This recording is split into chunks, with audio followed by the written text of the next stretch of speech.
Hey everyone, तो आज हम स्टार्ट करने वाले हैं इंट्रोडक्शन टू ट्रिग्नोमेट्री चैप्टर। और आज की इस वीडियो में हम इसका इंट्रोडक्शन देखेंगे, जो कि हमारी 8.1 एक्सरसाइज में जो भी फॉर्मूलाज यूज़ होंगे वो हम देखने जा रहे हैं। ठीक है, तो देखिए ये जो चैप्टर है ट्रिग्नोमेट्री, ये बेस्ड है राइट एंगल ट्रायंगल पे। तो एक हम राइट एंगल ट्रायंगल बना लेते हैं जिसका एक एंगल होता है 90 डिग्री का। इसको नाम दे देते हैं ABC, और यहाँ पे जो एंगल है ये है 90 डिग्री, इसे हम कहते हैं राइट एंगल ट्रायंगल। तो ये जो चैप्टर है उस पर राइट एंगल ट्रायंगल पे बेस्ड होने वाला है। ठीक है, सारे क्वेश्चंस इस ट्रायंगल से रिलेटेड होंगे। अब ये देखिए, इसमें कुछ फंक्शन होते हैं जैसे कि sine theta, cos theta, tan theta. Sine theta, cos theta, tan theta. ठीक है, तो ये कुछ ट्रिग्नोमेट्रिक फंक्शंस होते हैं। यहाँ पे जो थीटा है वो क्या है, तो समझिए थीटा होता है एंगल। ठीक है, जैसे कि मान लीजिए हमने यहाँ का कोई एंगल ले लिया, उसे हमने नाम दे दिया थीटा से। ठीक है, कितने भी डिग्री का ये एंगल हो सकता है, तो इसलिए हमने इसे सिर्फ एक इस सिंबल से डिनोट किया है। ये इस तरीके से बनता है थीटा। थीटा यहाँ पे 45 डिग्री हो सकता है, 30 डिग्री हो सकता है, जो भी हमें क्वेश्चन में गिवन होगा उसके अकॉर्डिंग हम लेंगे। तो बेसिकली ये क्या है, थीटा एंगल है। ठीक है, अब यहाँ देखिए थीटा जहाँ भी हमें एंगल मिलेगा क्वेश्चंस में, थीटा के सामने वाली साइड यानी कि एंगल के सामने वाली साइड हमेशा होगी परपेंडिकुलर। ठीक है, और उसके बाद जो परपेंडिकुलर जाएगी एंगल के सामने वाली साइड, और सबसे लंबी वाली साइड वो तो हमेशा होती है हाइपोटेनस, और ये वाली साइड हो जाएगी आपकी बेस। ठीक है, ये परपेंडिकुलर हो जाएगा और ये हाइपोटेनस हो जाएगा। अब यहाँ देखिए साइन थीटा वो होता है, देखिए इसको इसके फॉर्मूलेज जो है इसको याद करने की मैं आपको एक ट्रिक बता देती हूँ।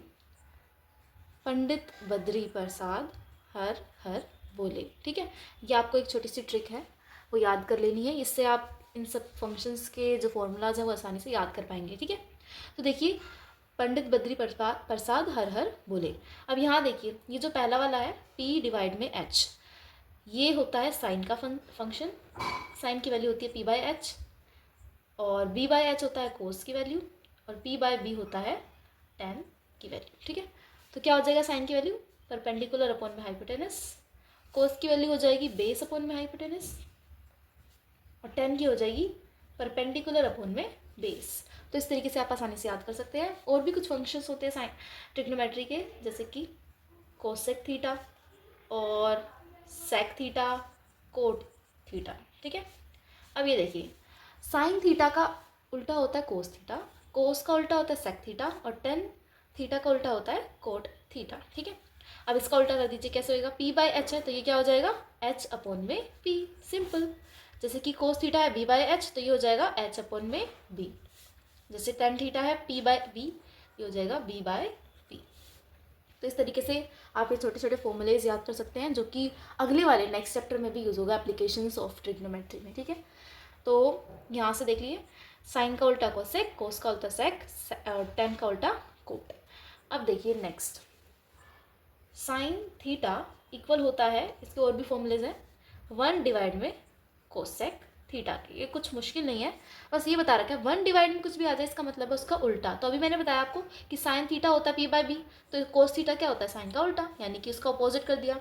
तो वही यहाँ लिखा है 1/कोस लिख दिया, इसका मतलब साइन का उल्टा। जैसे कि हम इसको प्रूव कर देते हैं कि कोसेक थीटा की मान लो हमें वैल्यू निकालनी है, तो साइन का उल्टा किया था हमने, तो cosec theta equals to sine का उल्टा। उल्टा करना यानी कि 1 डिवाइड में करना, 1 डिवाइड में साइन की वैल्यू कर दो P डिवाइड में H, क्योंकि साइन का उल्टा होता है ना। अब देखो ये जो H है वो ऊपर चला जाएगा, क्योंकि ये डिवाइड में है ना डिनोमिनेटर में, तो ये जाएगा ऊपर, H ऊपर चला जाएगा और 1 के साथ मल्टीप्लाई हो जाएगा, और P नीचे है तो नीचे ही रहेगा। ठीक है, अब देखो सिंपल वो है डिवीज़न, 1 डिवाइड में P डिवाइड में H है, तो ये जो H है सबसे ऊपर चला जाएगा, 1 के साथ मल्टीप्लाई हो जाएगा, डिवाइड में P तो है ही, तो ये क्या हो जाएगा H से एक मल्टीप्लाई होगा तो H का H और P, तो आ गया H डिवाइड में P।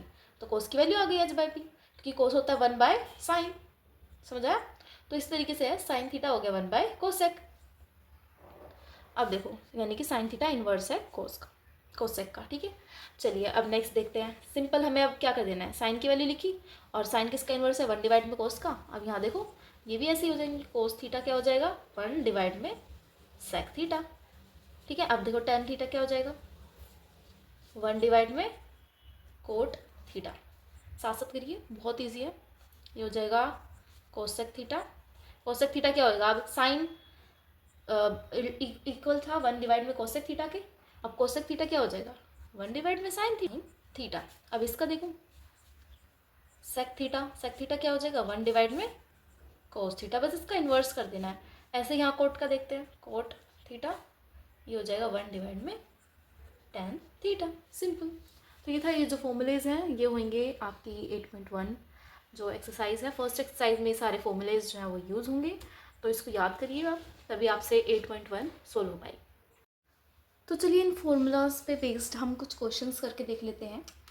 तो यहाँ हम एक राइट एंगल ट्रायंगल बना लेते हैं और उसकी नेमिंग कर देते हैं ABC, और ये यहाँ 90 डिग्री एंगल है। तो मान लीजिए आपसे कहा जाएगा कि साइन A निकालिए। A यहाँ क्या है, थीटा की जगह लिख दिया ये, क्योंकि देखो यहाँ tan थीटा लिखा था हमने, कोस थीटा, थीटा के बदले में हमने यहाँ लिखा है A, तो यानी कि ये क्या है, एंगल है, सिंपल। ठीक है, तो साइन A बता रखा है तुम्हें, मान लो साइन A तुम्हें निकालना है। ठीक है, साइन A तुम्हें निकालना है और तुम्हें इस ट्रायंगल की दो साइड दे रखी है, मान लो ये 3 सेंटीमीटर हो जाएगा और ये 4 सेंटीमीटर की। ठीक है, तो साइन A निकालना है तुम्हें इसमें, और निकालना है मान लीजिए कोस A, ये तुम्हें फिगर आउट करने हैं, और फिर निकालना है तुम्हें साइन C और कोस C। इस तरह की क्वेश्चन आएंगे, तो कैसे करेंगे? तो देखिए साइन A कैसे निकालेंगे, सबसे पहले हमें ये वाली साइड भी फाइंड करनी पड़ेगी, क्योंकि तीनों साइड पता होनी चाहिए, है ना। तो साइन A क्या होता है, परपेंडिकुलर अपॉन में हाइपोटेनस, अभी हमने सीखा था। ये देखिए साइन परपेंडिकुलर अपॉन में हाइपोटेनस।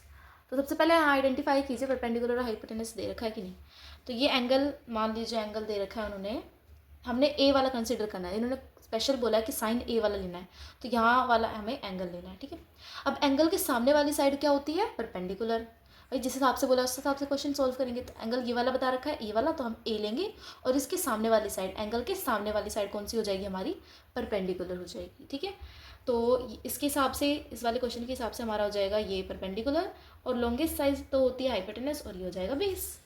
ठीक है, तो इस हिसाब से हमें निकालनी है। अब साइन क्या होता है, P/H, साइन होता है परपेंडिकुलर अपॉन में हाइपोटेनस, तो वो लगाएंगे परपेंडिकुलर, ये रहा। हाइपोटेनस तो हमें नहीं पता, आप क्या करेंगे, अब हमें यहाँ पाइथागोरस थ्योरम लगानी पड़ेगी। पाइथागोरस थ्योरम क्या बोलती है, यहाँ मैं आपको बता देती हूँ। पाइथागोरस थ्योरम, हाइपोटेनस का स्क्वायर इक्वल होता है परपेंडिकुलर के स्क्वायर के प्लस बेस के स्क्वायर के सम के। ठीक है, तो ये पाइथागोरस थ्योरम होती है। तो यहाँ आपको मतलब दो साइड दी जाएगी कोई भी ट्रायंगल की, और तीसरी आपको फाइंड आउट करनी होगी। तो आप ये पाइथागोरस थ्योरम लगा के पहले उस ट्रायंगल की मिसिंग साइड फाइंड आउट करेंगे, उसके बाद आप ये फॉर्मूलाज लगा के उसकी वैल्यू निकालेंगे। ठीक है, तो यहाँ हमें ये वाली साइड नहीं पता, तो ये हमें फाइंड करनी है, तो इससे फाइंड करते हैं। हाइपोटेनस तो हमें पता नहीं, तो इसका एज इट इज़ लिख देते हैं। अब परपेंडिकुलर का स्क्वायर, तो परपेंडिकुलर हमारा क्या है 3 का स्क्वायर करेंगे, प्लस बेस का स्क्वायर, बेस क्या है हमारा 4, तो 4 का स्क्वायर करेंगे। ठीक है, अब यहाँ देखो इसका स्क्वायर कर दिया। अब 3 का स्क्वायर होता है 9, 4 का स्क्वायर होता है 16। हाइपोटेनस का जो स्क्वायर है ना, स्क्वायर को उधर भेज दोगे, यानी कि इक्वल की दूसरी साइड, तो वो रूट में कन्वर्ट हो जाता है। ठीक है, तो यहाँ से निकालो वैल्यू, 99 और 16 को प्लस करो, कितना हो जाएगा 25, और रूट तो रूट लगा रहेगा। अब रूट अंडर रूट 25 किसकी वैल्यू होती है 5 की, तो आप रूट और अंडर स्क्वायर रूट सारे याद होने चाहिए आपको। ठीक है, स्क्वायर और उसके स्क्वायर रूट, तो 5 निकल के आ गया बाहर। ठीक है, क्योंकि 5 का स्क्वायर 25 होता है। अब यहाँ देखो हाइपोटेनस की वैल्यू हमारे पास आ गई 5, तो ये हो गया 5। ठीक है, चलिए लगाइए, साइन ए निकालना है हमें, तो साइन ए इक्वल हो जाएगा परपेंडिकुलर अपॉन में हाइपोटेनस। परपेंडिकुलर क्या है हमारे पास 3 सेंटीमीटर, हाइपोटेनस अभी हमने निकाला 5 सेंटीमीटर, तो साइन ए की वैल्यू आ गई 3 डिवाइड में 5। ऐसे ही कोस ए की निकालेंगे, कोस ए के लिए भी एंगल तो ए ही है, तो ए के सामने वाली परपेंडिकुलर सेम रहेगी, और बेस भी और हाइपोटेनस भी सेम रहेगा। तो कोस ए की वैल्यू क्या थी, देखिए ये रहा कोस की वैल्यू है B/H, यानी कि बेस डिवाइड में हाइपोटेनस। बेस क्या है हमारे पास 4 और हाइपोटेनस हमारे पास 5, इन दोनों की वैल्यू निकल गई। लेकिन अब इस केस में साइन C और कोस C, ठीक है, इसकी वैल्यू निकालने के लिए हमें कौन सा एंगल कंसिडर करना पड़ेगा, ये वाला एंगल। ठीक है, तो इसके लिए दूसरा पेन यूज़ करते हैं ताकि आपको ज़्यादा अच्छे समझ आए। ये वाला एंगल अब हम कंसिडर करेंगे, C वाला एंगल, क्योंकि अभी हमें C वाले एंगल निकालने हैं। ठीक है, तो इसके लिए आप क्या करोगे, इस एंगल के सामने वाली साइड देखोगे। इस एंगल के सामने वाली साइड क्या है, ये वाली AB है ना, तो ये वाली हो जाएगी तुम्हारे लिए परपेंडिकुलर। इस वाले क्वेश्चन को सॉल्व करने के लिए ये हो जाएगी परपेंडिकुलर, और ये लॉन्गेस्ट साइड तो यही रहेगी। ठीक है, हाइपोटेनस 5 सेंटीमीटर, और ये तुम्हारा बन जाएगा बेस इस केस में। ठीक है, जो भी एंगल दे रखा होगा ना वो जरूर से देखना है कि कौन सा एंगल दे रखा है ट्रिग्नोमेट्रिक फंक्शन के साथ। तो ये सी एंगल दे रखा है, तो सी के सामने वाली साइड इस तरीके से भी देख सकते हो, या फिर यूँ भी समझ सकते हो आप कि जो एंगल हमें बताया गया है उससे कौन सी साइड टच नहीं कर रही है। अब देखो इस एंगल से ये वाली साइड भी टच कर रही है और ये वाली साइड भी टच कर रही है, ये वाली साइड टच नहीं कर रही, तो ये वाला हो जाएगा आपका परपेंडिकुलर। इस तरीके से आप फाइंड कर सकते हैं कि कौन सा आपका परपेंडिकुलर है। ठीक है, तो चलिए निकालते हैं। साइन सी हमें निकालना है,